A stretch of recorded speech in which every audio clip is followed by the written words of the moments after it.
In Revelation 14, verse 6, we read of 3 messages that God is giving to the world to prepare them for His coming.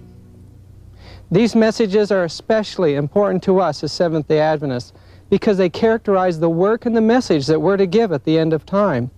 In fact, so important are they to us that we are told that nothing else is to be allowed to engross our attention or occupy our time. Why is this? Because it's God's purpose to raise up the ancient truths of the Bible, of the primitive Christian church, the obedience to God's law, and the knowledge of righteousness by faith, and display that before the world in a peculiar people, a treasure, a depository of His truth. This is why it is so important that the Adventist people understand the history of the Sabbath-keeping church and be willing to hold the standard and the banner high before the world. But in the last few generations, we've allowed our standards to be lowered. We're compromising with the world.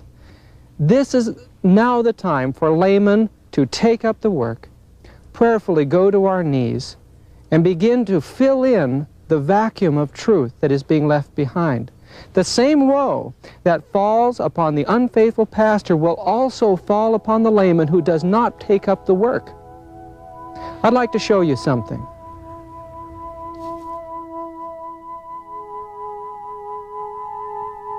This is Elms Haven, the home of Ellen White in Northern California. Here, she finally arrived in September 1900 after a stay in Australia. God settled her here because she had to face some of the greatest trials of her life. It was at this time that the church was embroiled in the alpha of apostasy. It was here that she had to send the councils to Loma Linda, California, because of the standard dragging. During the time that she was in this home, we had the burning of the largest sanitarium in the world, Battle Creek, and also the burning of the Review and Herald offices. Literally, the church had to pick up and start all over again because of the mistakes that the church had made back then. We're making the same mistakes again today. Not far from here, in 1909, was established one of the colleges that was to put out missionaries all over the world, Pacific Union College in Angwin, California. That college was to continue and be one of the last institutions to close before the coming of Christ.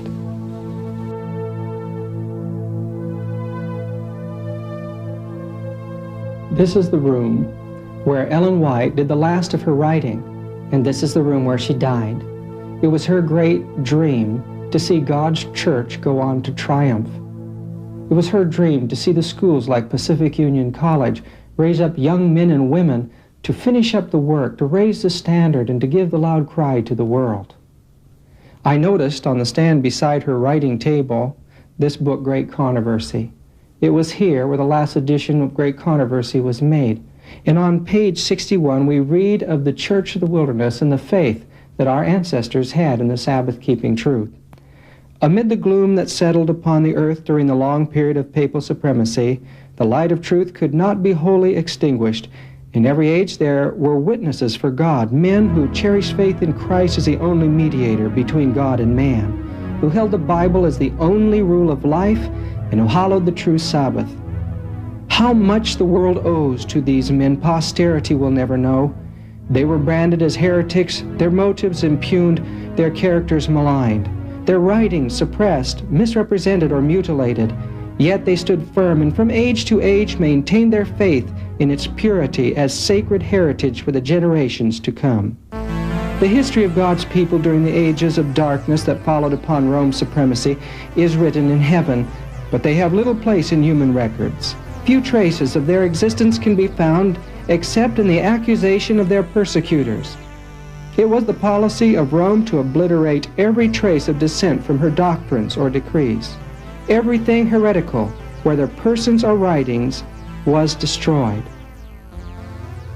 We understand that the church, at the end of time, will rebuild the old waste places and the paths to dwell in. It's the work of our young people and our laymen and our ministry today to restore the old truths to hold the old history up of the true Sabbath keeping before the world and show the true apostolic faith before the coming of Christ. Revelation chapter 12 gives us symbolism representing the history of God's church. The woman standing upon the moon symbolizes that God's church in all ages stands upon the Holy Decalogue, the Ten Commandment law, the reflection of the character of Jesus Christ. The woman is seen first pregnant, representing the church of Israel of the Old Testament. Once the child is born in the story, it represents the Christian church. Notice that it is the same church. God's church in all ages observes the health laws and obedience to all God's command. The Sabbath becomes a special sign of that church. In the symbolism of the story of Revelation 12, we also see a great red dragon. That dragon represents all the powers and rulers and efforts of Satan to destroy God's church on earth. This effort of destruction is symbolized as a dragon spewing water out of its mouth. That water represents the efforts of Satan to completely destroy God's truth by destroying the truth through false doctrines, destroying the truth through changing history, and trying to physically destroy those in whom God dwells, those who obey God's commandments. There are many churches throughout the history of the Christian era where there was only one that could be called the church in the wilderness. The term wilderness represents obscurity, and for 1,260 years, God's true church went into obscurity. It was hidden from the face of society. Today, history books rarely record anything of the other communes outside of the Roman Catholic Church. Thus, we know that the Roman Church could not be the true Church of God, nor the Reformation Church. No, the primitive Christian Church of the Apostles, their teachings would make up the teachings of a church that is hidden from human view today. The ancient Israelites gained a tremendous boost for their religion when Daniel was honored by Nebuchadnezzar. The teachings of Daniel went throughout the world from that time, and the beliefs of the ancient Hebrew sanctuary system were accepted throughout many countries of the earth. We read in the records of Confucius, 500 years BC, that in the capital of China, the merchants and the princes ceased their labors and closed their shops. Thus we find as far away as China, the Sabbath was already being kept. Josephus could say in 70 AD, as a result of the scattering of the Jews and the influence of Daniel, that there is not any city of the Grecians, nor any of the barbarians, nor any nation whatsoever whither our custom of resting on the seventh day hath not come. The whole world appeared to have been aware of the Jewish faith. Outside the Roman Empire, where persecutions were taking place, we find that the Sabbath was accepted by the vast nations of the world because of the active trade routes that were going from country to country, and the Jewish merchants. We find that Christianity spread very rapidly among these Jews. You see, Jesus had told his disciples that their job was to go first to the lost of the house of Israel. This meant that they would have to scatter throughout the earth, and they would have to go to some of the most remote countries because the Jews were everywhere. Peter became the apostle to Mesopotamia. We understand that in time he made his way to Baghdad or Babylon, and there set up the great Assyrian church. This church kept the Sabbath very much like you and I do as Seventh-day Adventists. They left their fields, and on the seventh day they went to the synagogue in the Judeo-Christian style. This was the true primitive Christian church. They accepted the belief that through Christ they could obey all God's commandments, and they taught the soon return of Jesus. They were Seventh-day Adventists. The hills of Persia and the valleys of the Tigris and Euphrates River re-echoed their songs of praise. They reaped their harvests and paid their tithes. They repaired to their churches on the Sabbath day for the worship of God. What a wonderful thought that throughout the land that was once the center of paganism in the ancient world, we find the Sabbath day and the worship of Jesus Christ. The apostles went to many parts of the world. Thomas made his way down into India There he came in contact with the hardcore Brahmanism of Hinduism and the caste system. But he went there to find the lost of the house of Israel, which were established on the Malabar coast. Because of the tremendous influence of the St. Thomas Christian Church in India, we find that 600 years after the arrival of Thomas, the Brahmins woke up with a start. They saw that the Roman system had been able to create a tremendous counterfeit in the Roman Catholic Church. Wanting to duplicate that movement and regain power for themselves, they developed the legend of Krishna, which duplicated in many ways the story of Jesus Christ. Widespread and enduring was the observance of the seventh-day Sabbath among the believers of the Church of the East and the St. Thomas Christians of India who never were connected with Rome. It also was maintained among those bodies which broke off from Rome after the Council of Chalcedon, namely the Abyssinians, the Jacobites, the Maronites, and the Armenians. The Armenians were the first nation to fully accept Christianity, and they had kept the Sabbath all the way through the centuries. Abyssinia was in the northern part of Ethiopia, which can be seen on the right side of your map. They were in connection with the Coptic Church of Egypt. The Ethiopians were either Jewish already or they were pagans. When the disciples made their way down into Ethiopia, rapidly the Abyssinians accepted the teaching of the Sabbath and Christ. They had largely already been Jews, so they had the Sabbath, but they accepted Christ, and the country largely became Christian.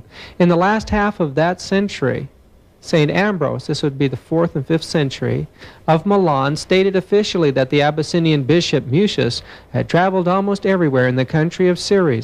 For more than 17 centuries, the Abyssinian Church continued to sanctify Saturday as holy day of the 4th commandment.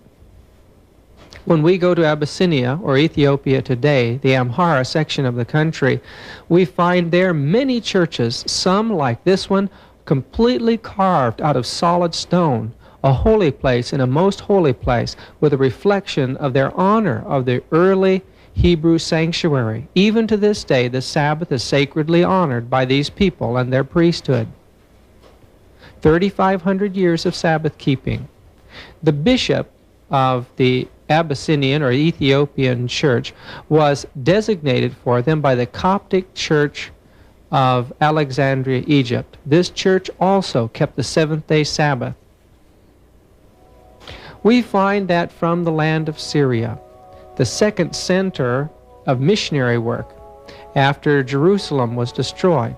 Here where Paul had set up his work for the Gentile world, we find Syrian youth from the educational centers, missionary centers of that part of the world, making their way across the mountains, the valleys, and the deserts of the Orient. These people carried with them what was known as the Syrian Bible, or the received text.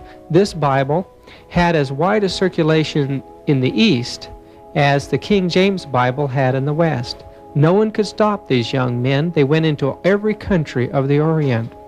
Syria hosted the highest form of education in the world. These Sabbath-keeping Jewish Christians in the land of Syria had established educational centers that were renowned everywhere. They were the leaders in the world of architects. And when Justinian wanted to build the church in Constantinople, he had to send to Antioch for the architects to build one of the most beautiful cities with the largest dome that was ever known. When we look at the cities of the Middle East and see the towers, the archways, the domes, the parapets, the beautiful walls, the ability to fit stone together without mortar, we're seeing the work of the Sabbath-keeping Christians of Syria. When the Jewish Christians fled the Romans at the destruction of Jerusalem, first they went to the city of Pella. From there they continued their migration and their enriching of the cities of Syria all the way up into what is today Turkey and the southern part of old Armenia. There's over 100 of these magnificent cities called the Silent Cities, which lay barren and waste in the desert. No one lives there, and no tourist, or very rarely do tourists ever visit this ancient wonder. But as one looks at these ancient cities, they see a form of architecture and sanitation that was and is superior to many of the buildings in Europe today. When the armies under the Roman Catholic Church forced their way into Constantinople, they were as if they were a bunch of barbarians barging into a world that was far in advance of their own. You see, these Sabbath keepers, or Seventh-day Adventists, that were the educators in the city of Antioch and Edessa and Nisibis, the great centers of education there, were the educators of the Saracens, the rulers of the Ottoman Empire. In the first great wave of Mohammedanism, they protected the Sabbath keepers and brought their educators and teachers with them. Thus, as they took over parts of Europe, they brought with them the high level of education of the Greek Sabbath-keeping people, the Syrian church. These centers became the foundation of later centers in Europe of education, the foundation of Oxford and Cambridge. Very likely we owe the civilization of the Western world to the faithful Sabbath-keeping men of the past. One such man was a man by the name of Lucian. Lucian, in the 3rd century, was responsible for pulling together the various books of the true Greek Bible, the Bible written by the apostles, and he formed what was called the received text. This Bible was translated into Syrian, it was translated into Latin, and it became the foundation of the Reformation, in that it was the King James Bible, translated later into German and to Dutch and to the various languages of Europe. That Bible is the Bible of the Sabbath-keeping Christians. It is the Seventh-day Adventist Bible. It is the finest manuscript of the Bible ever given and the purest manuscript today.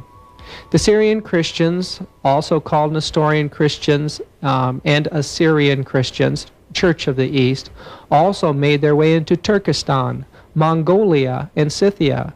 We find that the Genghis Khan, Kublai Khan, and other of the great Khans married into a line of church leaders, Sabbath-keeping church leaders called Prester John. They named themselves after the name of John, and when Marco Polo passed through Mongolia and other areas of the Orient, he found well-established Sabbath-keeping communities and churches throughout that realm. Evidently, Sabbath-keeping Christianity made its way early into China, and China became one of the largest homes of Sabbath-keeping Christianity. The capital of China in the ancient world was a place called Chang'an, today called Xi'an, China. Today, the greatest archaeological finds of China are in this old capital, cultural capital of China. In AD 781, a famous Chinese monument was inscribed in marble to tell of the growth of Christianity in China at that time. The inscription, consisting of 763 words, was unearthed in 1625 near the city of Chang'an and now stands in the Forest of Tablets, Chang'an. The following extract from the stone shows that the Sabbath was observed. On the 7th day we offer sacrifices after having purified our hearts and received absolution for our sins. This religion, so perfect and so excellent, is difficult to name, but it enlightens darkness by its precepts. There were a large number of Syrian words on that, and although the Jesuit priests and the Mandarins, which discovered the stone in 1625, tried to obliterate it, they didn't understand Syrian, and those words were left on the stone. Thus today we can read that the Sabbath-keeping Christians were the strongest religion in China at that time. Anything that happened in the capital of China was immediately duplicated in the land of Nippon, or Japan. Buddhist priests from all over the Orient were studying in the capital there, and there was an educational center of the Syrian church. Thus Buddhist priests came in contact with the Sabbath-keeping truths and adopted the teaching of a Redeemer and of a second coming. These teachings made their way to Japan, especially through a great scholar by the name of Kubodayashi. He had studied in Chang'an, China, and later when he was buried he had a duplication of that monument stone found outside Chang'an, put over his grave at the mausoleum of Kubodashi on Mount Koyo, Japan. Thus we know that the gospel spread all through the Orient. It went everywhere. Certainly the apostles in their time had laid a foundation for this, and Paul could say, before the destruction of Jerusalem, that we've preached the gospel to every creature under heaven. As rapidly as the gospel spread to the east, it also spread to the west. We find that very soon after Jesus ascended to heaven and filled his disciples with the Holy Spirit to send them out to the lost of the house of Israel, James made his way to the Jewish exiles in Spain. There he established the Spanish church, and later, after he died in 44 A.D., his body was sent back to Spain, and it's to be found there today. Canon 26 of the Council of Elvira reveals that the Church of Spain at that time kept Saturday, the seventh day, as to fasting every Sabbath, resolved that the error be corrected of fasting every Sabbath. This resolution of the council is in direct opposition to the policy of the Church of Rome, had inaugurated that of commanding Sabbath as a fast day in order to humiliate it and to make it repugnant to the people. Even northeastern Europe early received the Sabbath. The patron saint of Russia is Andrew. Andrew and other disciples, 5 of them all together, made their way into Scythia, and there they established a magnificent Christian faith in Russia. Sabbath keeping was found all over Russia at one time. There around the Black Sea was another group of people called the Goths. The Goths were pagans. But in the 3rd century, or the 4th century, they captured a man by the name of Ulfilas. Ulfilas was a Sabbath-keeping Christian and a well-educated man. He wrote the first book for the Gothic people, which was the Bible, and the Goths, Ostrogoths and Visigoths, became Sabbath-keeping Christians.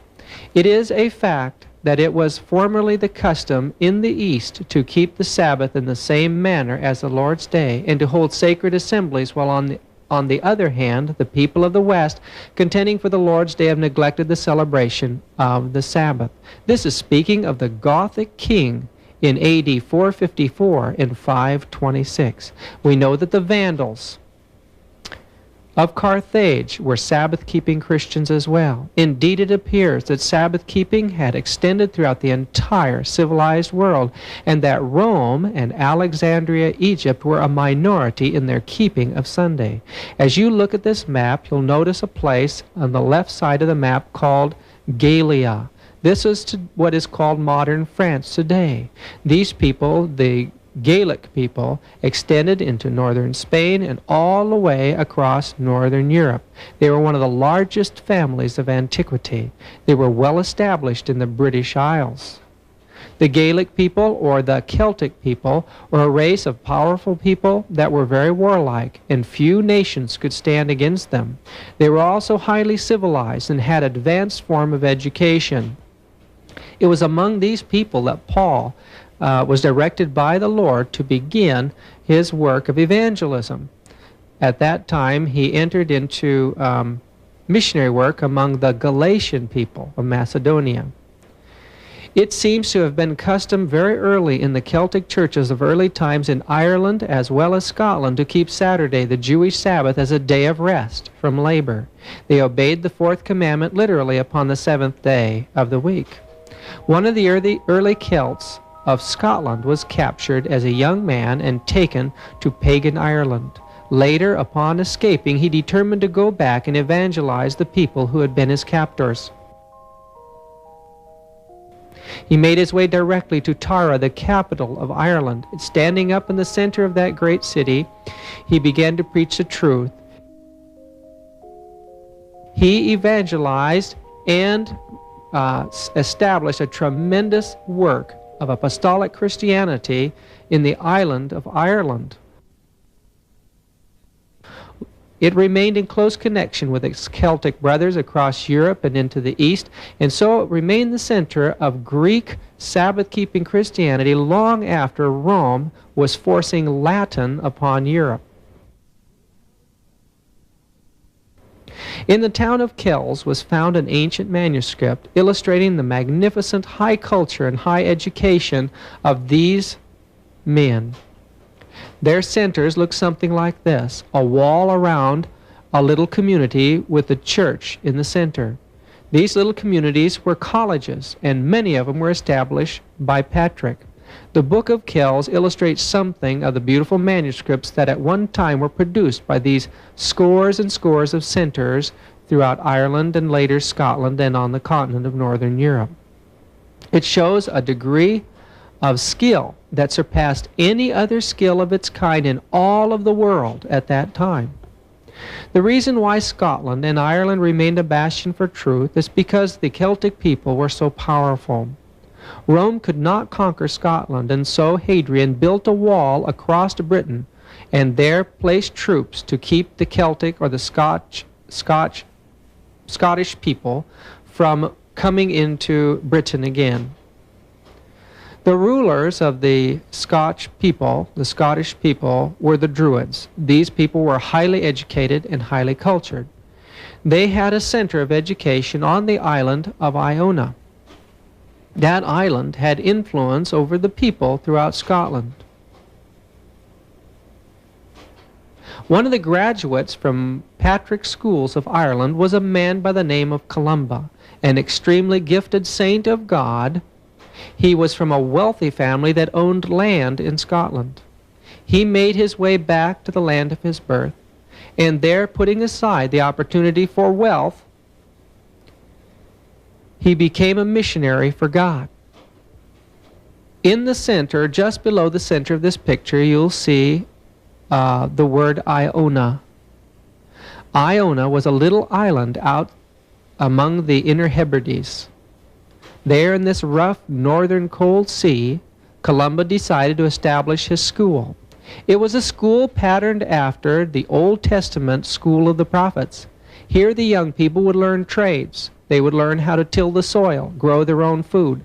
They would also learn the biblical languages. And after 18 years of disciplined study, these young men could go out to the nations of the world and establish schools.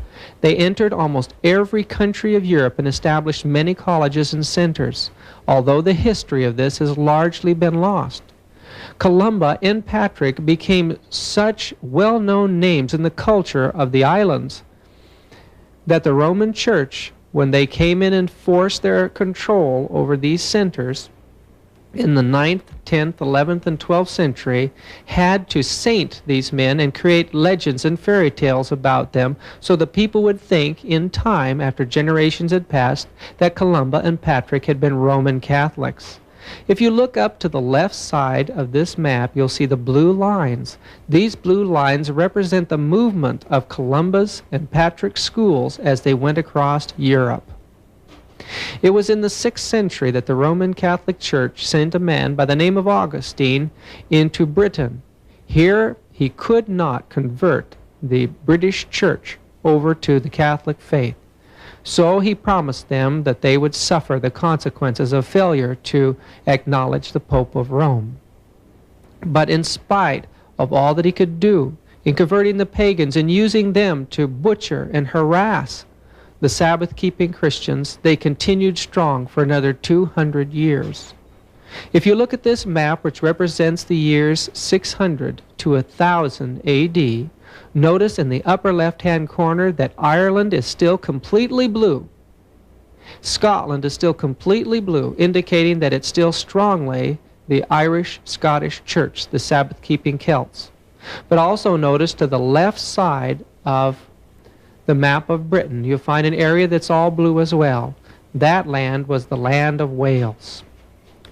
You see, the Roman Church worked with the pagans that were coming into the country, the Anglo-Saxons and the Danes and the Norsemen, and used them to systematically destroy the Celtic Sabbath-keeping Christians. But one area of Britain remained faithful, and that area was the area of Wales.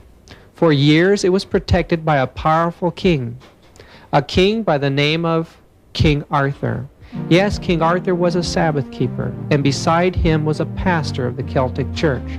Although the Roman Church has tried desperately to put the real legend, the real history of King Arthur into mystical legend, the facts of history bring out that the Welsh people maintained the Sabbath-keeping truth and that every inch of that land that was won by the Roman Catholic Church was won only through terrible bloody battles, as these people wanted to preserve the truth for later generations.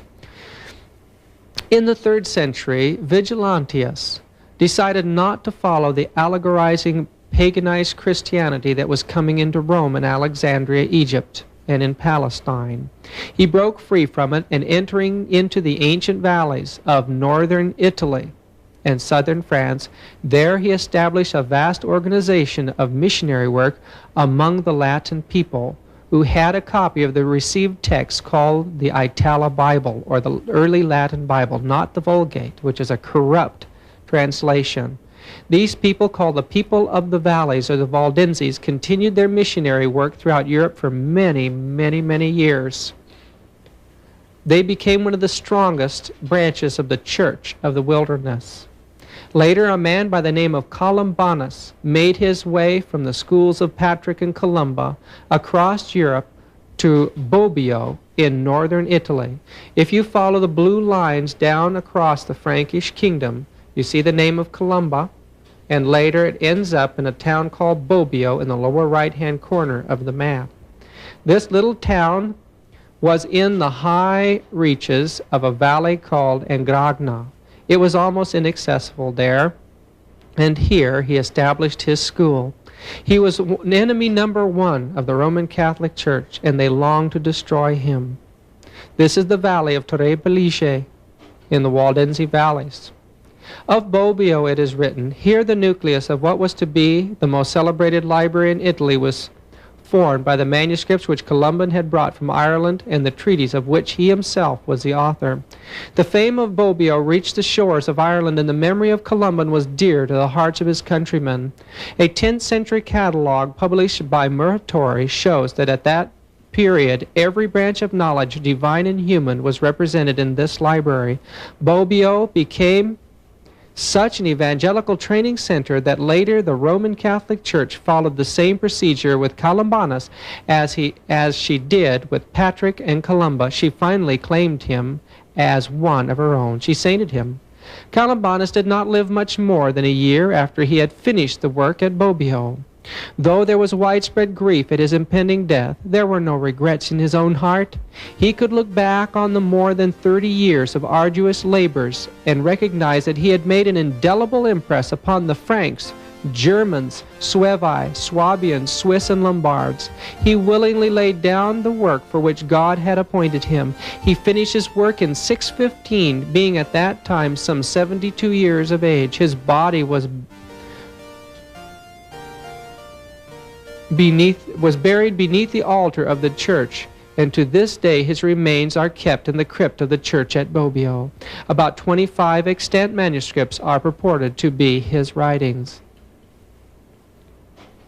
We read that in the 6th century that throughout the entire world the Sabbath was the day of worship. For although almost all the churches throughout the world celebrate the sacred mysteries, the Lord's Supper on the Sabbath of every week, yet the Christians of Alexandria and at Rome, on account of some ancient tradition, refuse to do this. Ambrose was a celebrated bishop of Milan. Milan was a land that had never conceded to Rome. Ambrose, a celebrated bishop of Milan, said that when he was in Milan he observed Saturday, but when in Rome observed Sunday. This gave rise to the proverb, when you are in Rome, do as the Romans do.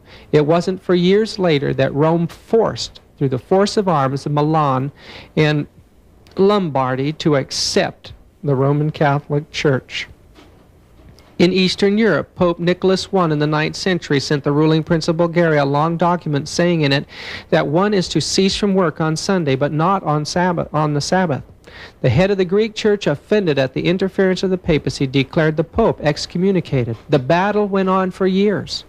We read from the Council of Frau, Italy, 791. We command all Christians to observe the Lord's Day, to be held not in honor of the past Sabbath, but on account of that holy night of the first of the week called the Lord's Day.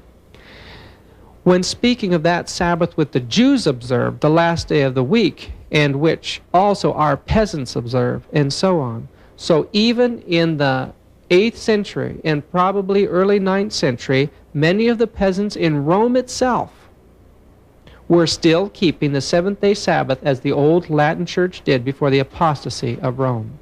And yet Rome gained tremendous power and prestige as a state religion at the time of Justinian. Justinian conquered the Sabbath-keeping Vandals and conquered areas of Europe that had been lost because of previous wars. Justinian also gave special privileges to the Bishop of Rome and announced in 538 that he was the bishop of the whole Christian world. The armies of Rome stood behind Justinian, and at that time he made a decree that all Christians within the empire had only 3 months to convert to the Roman Catholic faith. This caused a tremendous migration out of the Roman world. Many families were ruthlessly slaughtered and their belongings stolen from them. It was in 538 then that the church disappeared into the mists of the wilderness and continued to worship the truth in remote areas of the world. The Roman Church tried desperately to wipe out all records of the Sabbath-keeping Christians, just as the pagan Egyptian kings, upon coming to the throne, tried to wipe out the names of all the other kings and histories of the past, to make it appear that he alone was the sole king. Often they falsified the lengths of the time that they were the king and created fantastically long periods of rulership. The same was done in Syria and other areas of the world. Truly the Roman Church was pagan, and it was going to destroy everything that stood in its way. It was Innocent III in the 12th century that established the terrible Inquisition that butchered and tortured anyone that disagreed with Rome for hundreds of years.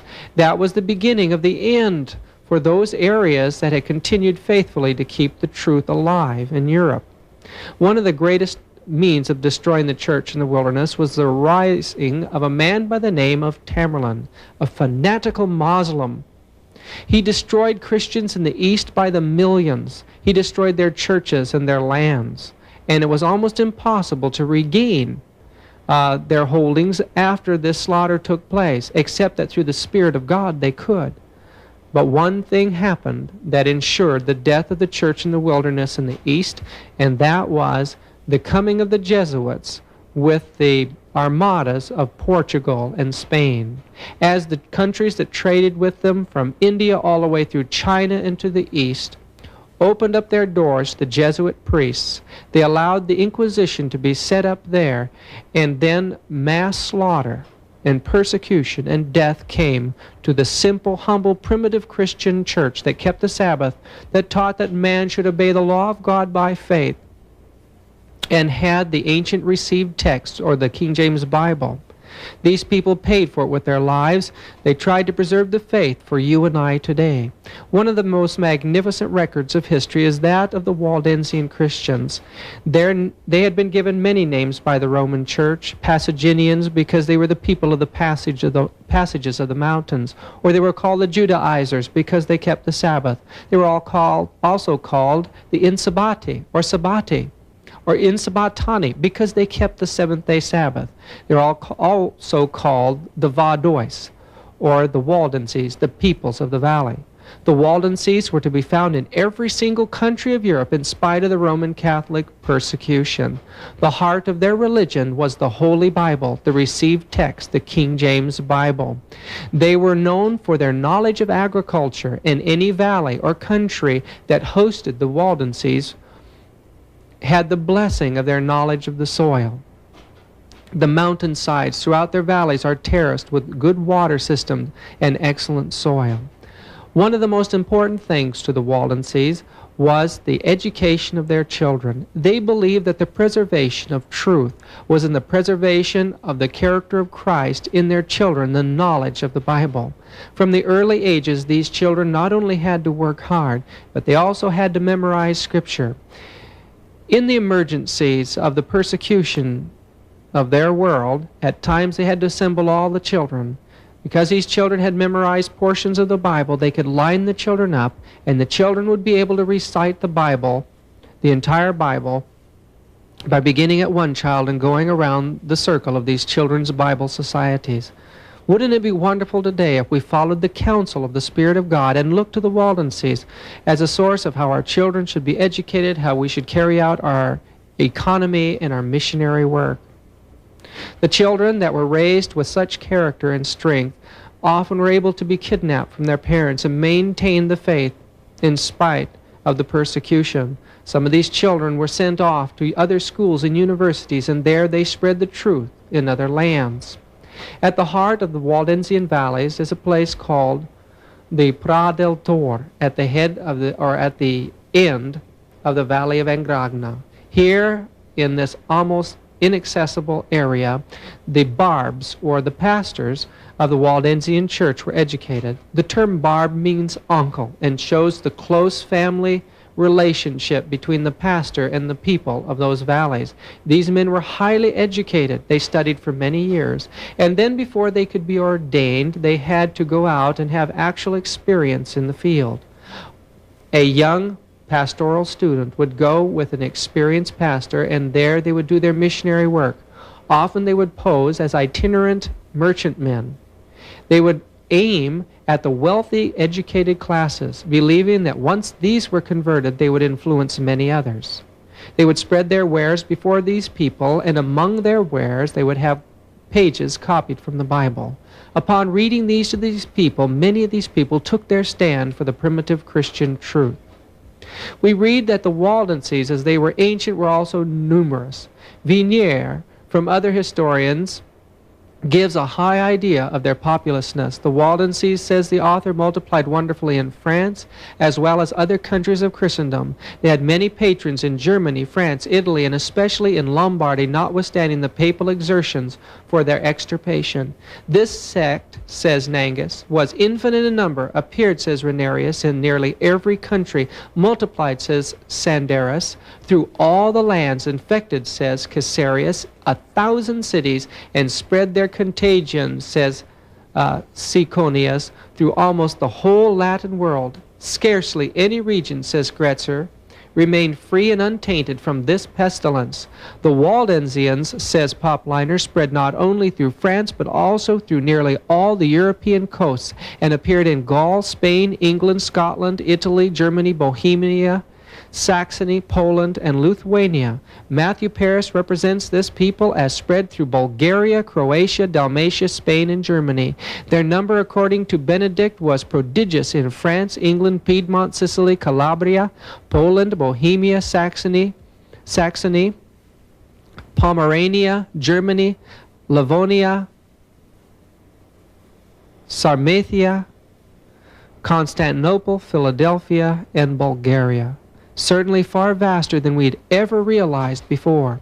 But unfortunately, many of their books were lost during the persecutions of the 17th century, and only those books and ancient documents sent to the libraries of Cambridge and Geneva by Pastor Lager were preserved. The papists took care after every persecution to destroy as much of the Waldensian literature as possible. Many of the barbs were learned men and well versed in the languages of science of Scripture. A knowledge of the Bible was a distinctive feature of the ancient as well as the modern Vaudois. The Roman Church's main assault against the Vaudois, as the flood of the waters of the dragon spread out across Europe, was to create a false history concerning them. They taught that the Waldensians were named after this man, a Roman Catholic originally, that wanted to start an order in the Catholic Church called the Poor of Lions. He was called Waldo. And although he made contact with the Waldensians, certainly their name was used for them long before he came into existence. But the Roman Church also taught that these people met at night in black Sabbaths and there performed witchcraft rites. Many of the teachings that exist today of witchcraft were formed by the Catholic Church in the Inquisition, forcing false confessions out of people that were suffering underneath their hands. The slaughter continued for over 400 years, and by the 15th century there was largely silence over the valleys of the Waldensians. But God had intended that the light should not go out, but that the truth should be passed on to the generations that you and I live in today. These people suffered terribly. They never knew whether they'd see loved ones again. In one of the drawings of one of the caves of the Waldensians, we see a picture of soldiers taking the women away.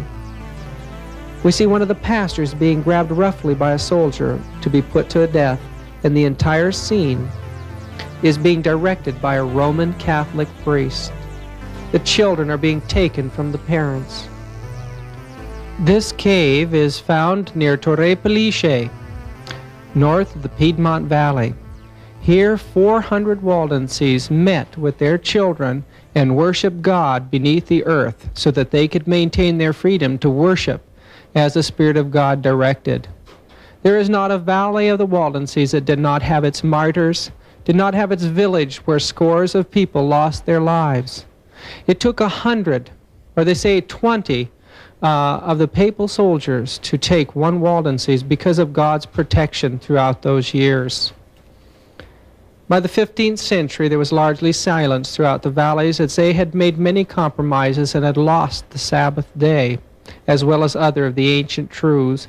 But when they heard of the Great Reformation, they came together here at this stone in the valley of Chanfran and made a commitment to stand again for God.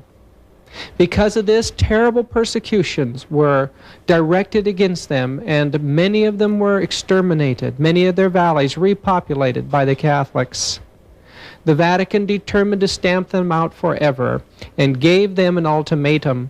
It told them that they had to completely leave their teachings behind and accept the Catholic Church, all their children to be educated as Catholics, all their pastors to convert to Catholicism.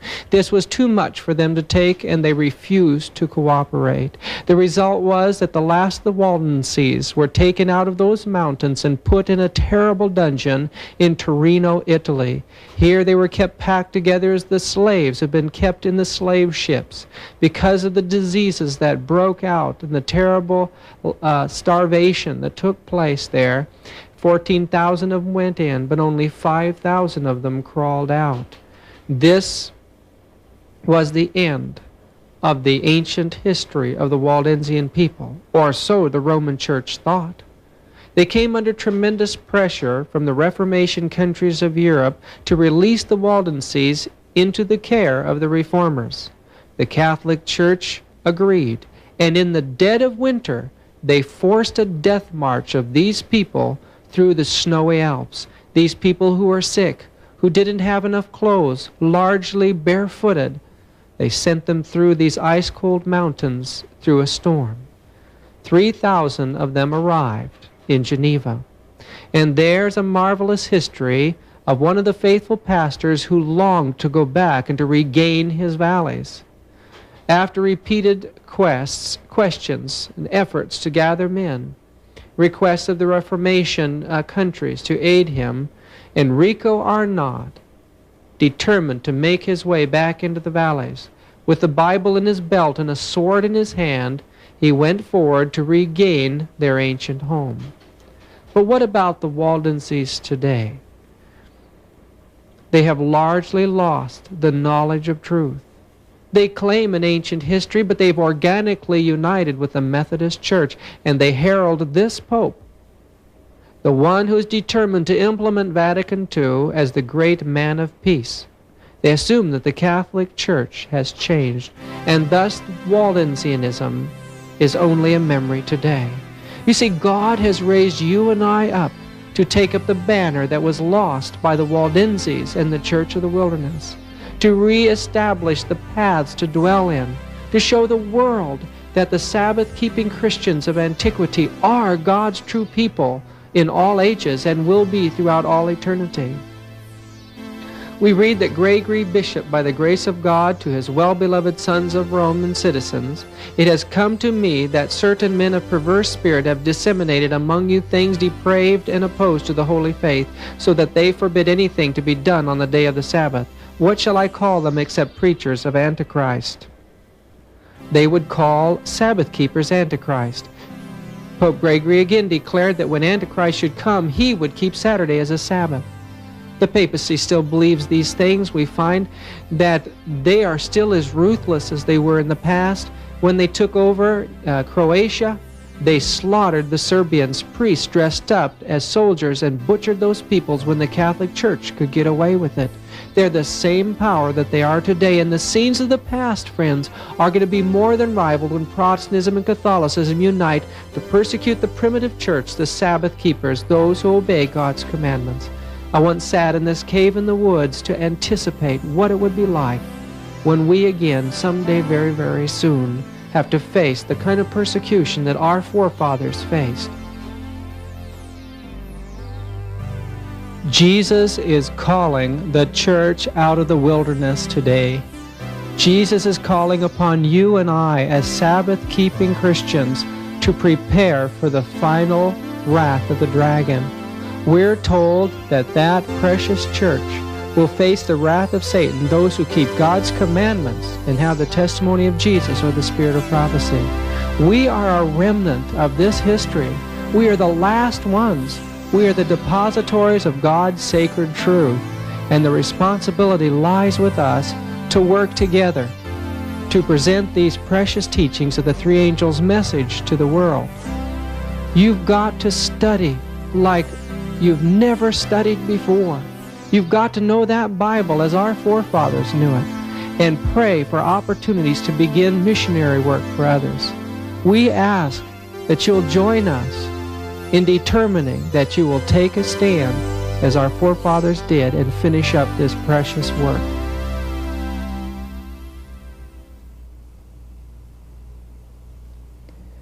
Our heritage as Adventists is a wonderful thing. I'm proud to be a Sabbath keeper, and I'm proud to be a member of the remnant church. I've committed my life to presenting the three angels' message in whatever way I can. I make a living by painting biblical scenes, and prayerfully we're building up a small audiovisual center here. The first major project that we want to embark upon is a project to bring to life on video the ancient history of Sabbath keeping from the time of the apostles, and to prove that the Seventh-day Adventist faith is the oldest Christian religion on earth. You know, at one time in our church history, our pioneers understood this history of the Sabbath. J.N. Andrews wrote a book called The History of the Sabbath that went through 5 editions. It's a magnificent volume, and it describes Sabbath keeping from apostolic times taking place in every part of the world. In 1944, another wonderful book came out. It was called Facts of Faith. It, too, documents Sabbath keeping in the Great War with Roman Catholicism. There were other scholars as well, but nothing could match the book that came out in 1944, Truth Triumphant, written by B.G. Wilkinson. He was a dean of theology at Washington Missionary College. This man traveled the world. He was a scholar. He had a photographic mind. He retained things that many people knew nothing about, and he was far ahead of his time. This scholarly work, well documented, proves beyond a shadow of a doubt that Sabbath keeping has existed in every age and in most of the countries of the earth down to the present day, still scattered groups keeping the Sabbath. We find in Ethiopia there are Sabbath keepers there that have been keeping it from the time of Christ, in Armenia and other parts of the world. One of the branches of the Sabbath-keeping Christian families was that of the Celtic Church. In 1963, Leslie Harding produced his doctrinal thesis on this subject. It was called Beliefs and Practices of the Celtic Church in Britain. This was the only man to ever do a study of the beliefs and practices, and he proves that these people held the same doctrine as we do on righteousness by faith, all the way down to the 8th and the 9th centuries. We have a tremendous heritage. There's plenty of information here available, but today it's very hard to find good missionary books on this subject. There is a good volume available for Adventists to read. It's called The Sabbath in Scripture and History, published in 1982. This volume, a result of a number of our scholars putting their minds together, is very scholarly and very difficult for the average person to read. Certainly, it wouldn't be usable as a missionary book. I believe that a way of getting this message before the masses is through a documentary video. We plan to leave in the latter part of June 1987 to travel all over the world. It'll take us over 4 months to do that, to go to the old centers of Sabbath keeping, video them and photograph them, and put together a hard-hitting, rapid-moving documentary that will take about 2 hours. We want something that'll be of such a quality and prove it so thoroughly that you would feel comfortable in giving it to a friend, a relative, a man who's a thinker, an educator, a doctor. And I believe that when we're done with this, they will believe that the Seventh-day Sabbath is the only Sabbath of Scripture and history, and that Sunday's a fraud. You see, the Sunday movement is coming rapidly, and we have very little to face it with. And I believe that this would be a tool that will win thousands of people. But my team cannot do this alone. We need your help. We have committed our lives to this project, and God has systematically been building up a small video studio here. But we need funds. We need funds for this trip to gather as much material as we possibly can. How much we gather and the quality of this production depends upon all of us working together as laymen. I urge you to send a financial donation to aid this project as soon as possible. For a tax-deductible receipt, send your check to LLT Productions, P.O. Box 205, Angwin, California, 94508.